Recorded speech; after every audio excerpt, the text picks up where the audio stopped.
Let's start with the gold prices, which are trading in a narrow range, hovering around that $1,250 per ounce mark. Nearly a 1% of gains coming in for that one, after strong U.S. housing data stoked fears that the Fed Reserve could soon begin rolling back stimulus measures and reduce gold's appeal as hedge against inflation. Gold, of course, in this year has seen very sharp declines coming in, especially in the dollar terms. It's down 26% year to date.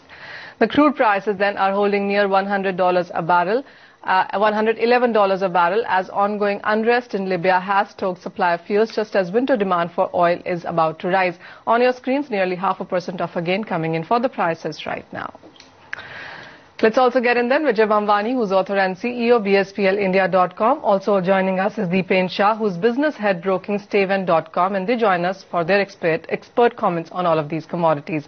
Vijay, to you first, and what's your sense really coming in for the energy space? Because this is one sector which has been very choppy. We've seen a $3 movement on a single day in day before yesterday, and we've regained all of that. Manisha, I would agree that we are witnessing a small blip up on crude oil prices. My guess is it's more to do with winter demand than Libya, because Libya's stakes in the international crude oil supply market is under 2%. So this is mainly short covering by bears who are sitting in the money.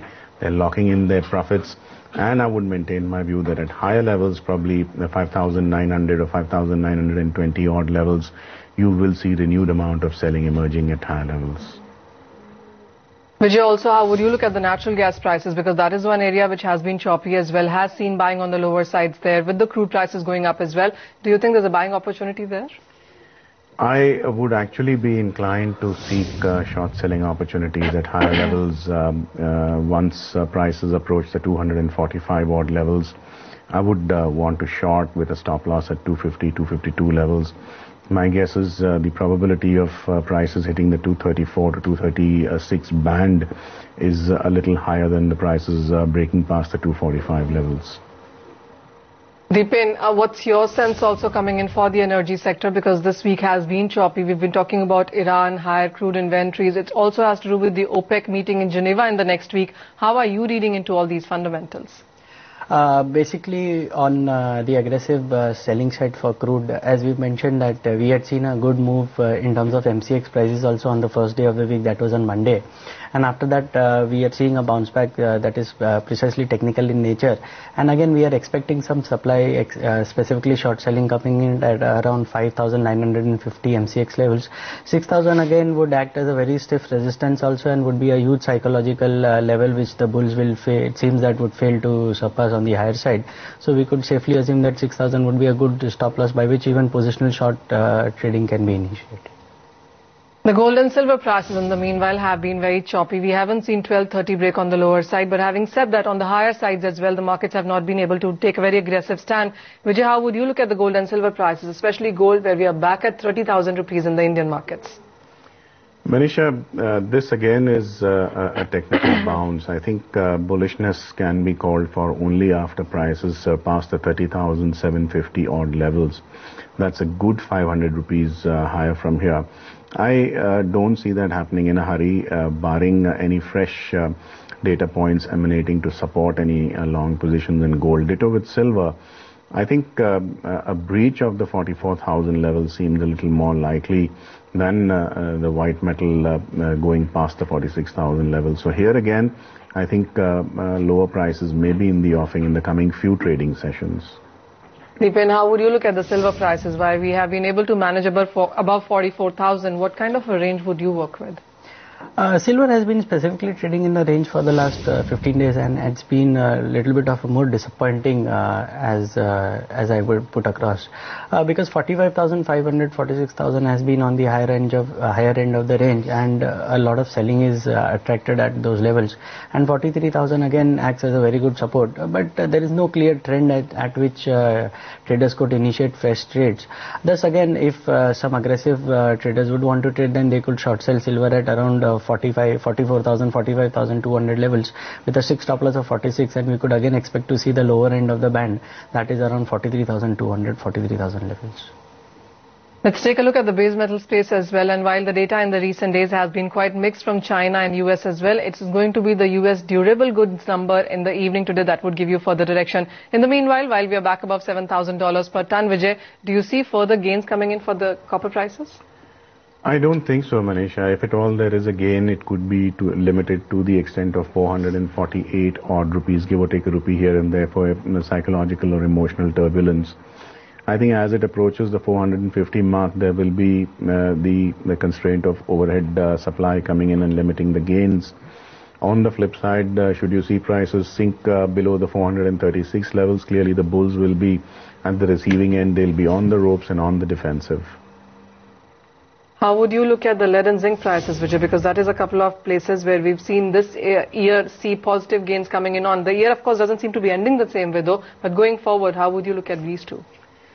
Manisha, in the entire industrial commodities complex, I don't see any kind of a rush to buy in today or any kind of feeling that if you do not buy today, tomorrow you might have to pay significantly higher prices. There is no exuberance or feeling of being left out if you don't initiate longs.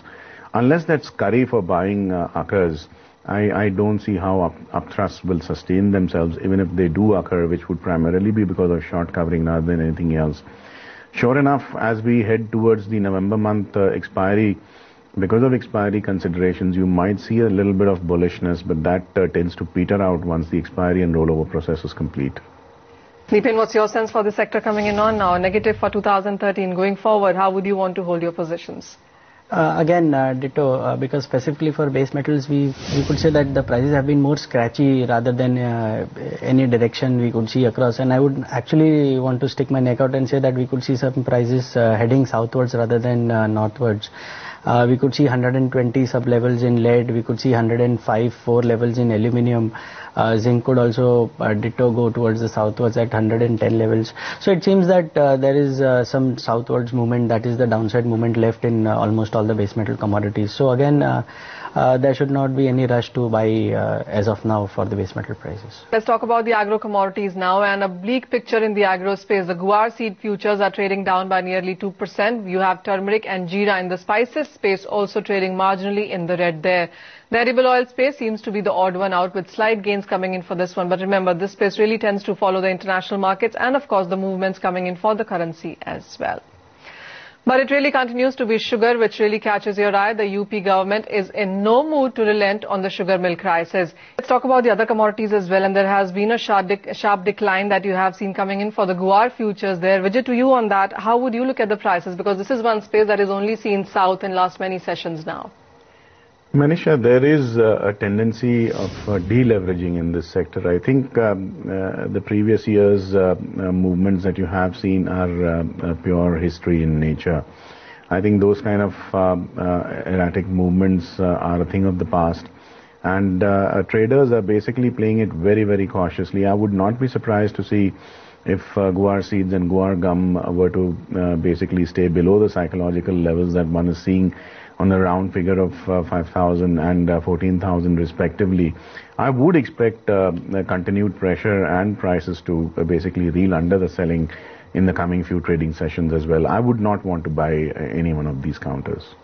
Before we talk about any other commodities, Vijay, how also would you look at the sugar prices? Because the news just refuses to die down, and this is a problem which really seems to be turning into a crisis even bigger.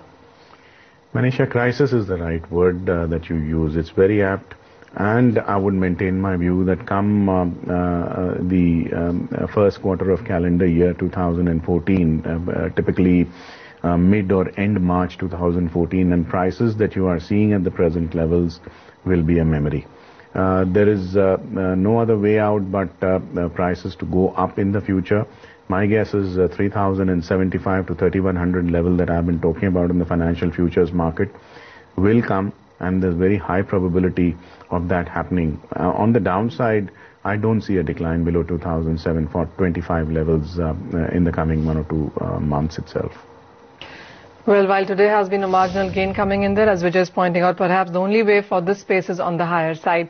Well, edible oil space, and Deepen, that has done good today as well. We've seen marginal gains coming in for that space. 1% up on soy oil. Do you see further gains? No, specifically as we mentioned that 1% is a marginal gain and we are expecting it to be limited to that. It would be just can be called as a bounce back in terms of technical nature, and we could expect some selling coming in again at 728 levels, 730 levels on the higher side. And again we should test 715 to 710 on the lower side rather than 735 on the higher side. So again aggressive shorts could be initiated at 730 levels with a strict stop loss of 735, and we could expect to see some profits at 715 levels on the downside. Vijay, wheat is something we haven't spoken in a while, and we have talked about food security bill and of course the problems surrounding that area, but wheat also has been holding around that 1600 mark, marginal gains perhaps on every alternate day seen on that. Manisha, wheat is also looking bullish, but being a grain commodity, I don't think it will run away like an equity share or even something like a crude oil or natural gas prices seem to move on an intraday basis. But let's not forget the MSPs are rising. There is a talk about a steep hike in diesel prices, and you have elections around the corner. And all three data points will act as a buoyant factor on prices in wheat, and I would not really be surprised to see wheat prices exceeding 1,680, if not 1,690 in the coming few trading weeks itself. Keeping it with the grains and cereals then, and chana prices have been choppy as well, Deepen. Yeah, a little bit of profit booking is again expected. We've expected that chana prices could actually see some kind of southward movement, and this is precisely what is panning out. 3,150 to 3,100 would be the levels at which we could expect some stability coming into the prices. So on a week ending basis, we could expect some kind of pressure in the prices, and 3,100 should act as a very good support. Alright, so that's the mixed cues coming in from the agro space, buying in soybean, sugar and perhaps wheat as well, but a sell call coming in for chana in case of agro commodities. With that, Deepen, we'll let you go. Thank you so much for dropping by with your strategies.